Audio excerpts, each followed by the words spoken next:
Assalamualaikum warahmatullahi wabarakatuh. Halo anak-anak, apa kabarnya? Semoga kalian dalam keadaan sehat walafiat. Amin.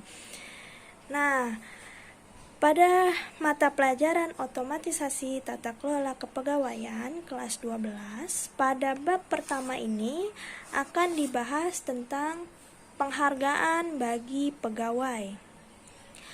Pada KD 3.11 yaitu memahami penghargaan pegawai, dan pada KD 4.11 yaitu melakukan pengelompokan penghargaan pegawai. Jadi nanti materi yang akan Ibu sampaikan yaitu seputar tentang penghargaan pegawai. Kenapa sih harus ada penghargaan pegawai? Kemudian konsep dari penghargaan pegawai, lalu pemberian penghargaan pegawai itu seperti apa sih dan bentuknya seperti apa. Lalu ada juga perbedaan antara penghargaan pegawai swasta dengan pegawai negeri. Jadi setiap tempat atau organisasi itu berbagai macam penghargaan yang akan diberikan atas prestasi yang telah dilakukan oleh si pegawai terhadap perusahaannya. Nah, untuk lebih jelasnya, mari kita sama-sama belajar yuk. Assalamualaikum warahmatullahi wabarakatuh. Untuk kelas 12, mata pelajaran otomatisasi tata kelola kepegawaian, materi yang pertama adalah penghargaan pegawai. Konsep dasar penghargaan pegawai. Penghargaan adalah bentuk apresiasi kepada suatu prestasi yang diberikan dari perorangan maupun lembaga yang biasanya diberikan dalam bentuk material atau ucapan. Jenis-jenis penghargaan. Yang pertama, menurut Kreiner and Giniki, penghargaan intrinsik, yaitu penghargaan yang dirasakan oleh individu secara pribadi. Nah, biasanya penghargaan ini merupakan wujud rasa puas diri yang diperoleh karena telah berhasil menyelesaikan pekerjaan dengan hasil yang mencapai maksimal. Contohnya penambahan tanggung jawab dan partisipasi dalam pengambilan keputusan. Si karyawan tersebut pasti merasakan bangga dan puas diri bahwa keputusan yang dia lontarkan itu dapat mempengaruhi si organisasi tersebut karena dia diberikan tanggung jawab atau jabatan yang lebih tinggi. Lalu yang kedua, penghargaan ekstrinsik yang biasanya diberikan secara langsung oleh perusahaan dengan wujud yang nyata. Nah, penghargaan ekstrinsik ini dibagi dua. Yang pertama, kompensasi langsung dan kompensasi tidak langsung. Nah, kompensasi langsung itu biasanya dirasakan dalam waktu yang dekat, misalkan gajinya dia, uang lembur, cuti, pembagian laba, biasanya itu diberikan secara langsung. Nah, yang kedua itu kompensasi tidak langsung. Biasanya asuransi kecelakaan, jaminan hari tua atau uang pensiun, tunjangan sakit, dan lain sebagainya. Kompensasi tidak langsung itu akan dirasakan ketika waktu-waktu tertentu atau setelah masa-masa tertentu. Misalkan uang pensiun, dia akan mendapatkan uang pensiun jika sudah bekerja selama 20 tahun misalkan, dan umurnya dia sudah mencapai batas pensiun. Lalu tujuan penghargaan,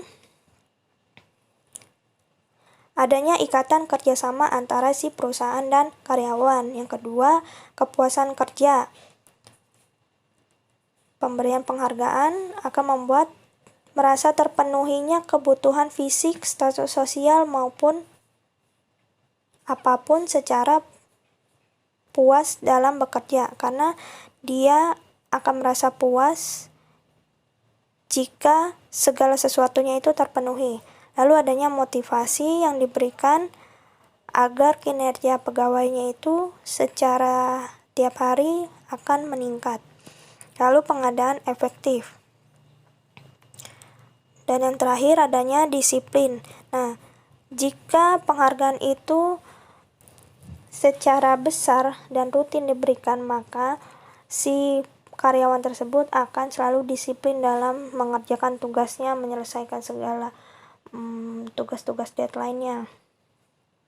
Kriteria penghargaan. yang pertama harus diberikan pada waktu yang tepat. Jadi setelah si karyawan tersebut menyelesaikan tugasnya, maka perlu diberikan penghargaan.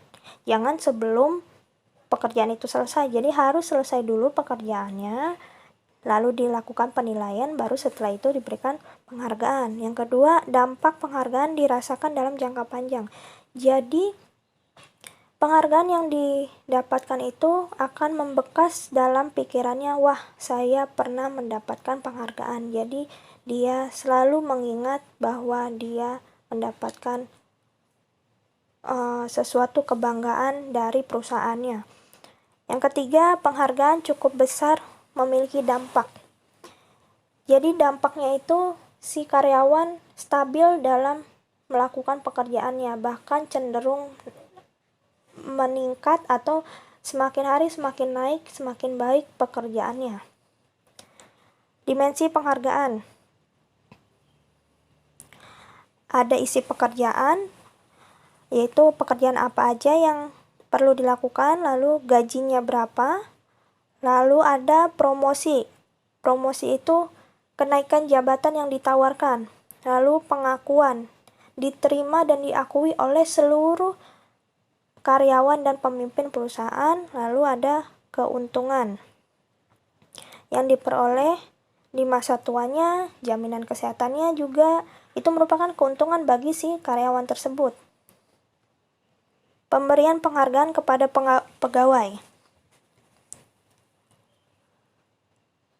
Nah, jadi pemimpin perusahaan harus dapat memanage dengan aturan yang berlaku. Pegawai pun dapat mendapatkan penghargaan, wajib melaksanakan seluruh pekerjaan. Jadi antara pemimpin dan pegawai harus bekerja sama agar saling mendapatkan keuntungan. Si pegawai mendapatkan penghargaan dan si pemimpin mendapatkan kualitas atau kinerja yang baik dari si pekerja tersebut agar perusahaannya semakin hari semakin meningkat. Nah, ini merupakan contoh pemberian penghargaan kepada pegawai. Biasanya diberikan dalam suatu acara tertentu dan disaksikan oleh seluruh karyawan dan pimpinan perusahaan. Jadi, si pekerja itu dilihat, oh ternyata si A rajin, si B mampu mengejar target, dan lain sebagainya. Penghargaan pada pegawai swasta biasanya diberikan pujian, piala, sertifikat, traktir makan di restoran. Nah, biasanya ini sering terjadi di perusahaan-perusahaan, misalkan dalam tim tersebut mampu menyelesaikan pekerjaan kurang dari seminggu, maka bosnya atau ketua timnya mentraktir sebagai wujud terima kasihnya. Terima kasih kepada timnya karena telah menyelesaikan pekerjaannya. Lalu ada voucher belanja. Nah, kalau voucher belanja juga biasanya diberikan ketika suatu tim itu bekerja kurang dari deadline yang telah ditentukan, kemudian mencapai target yang telah ditetapkan. Misalkan targetnya 5, dia mendapatkan targetnya itu lebih dari 5, misalkan 10, 15, dan lain sebagainya. Nah, ketika target tersebut telah melampaui batasnya, maka si tim itu akan mendapat penghargaan berupa voucher belanja.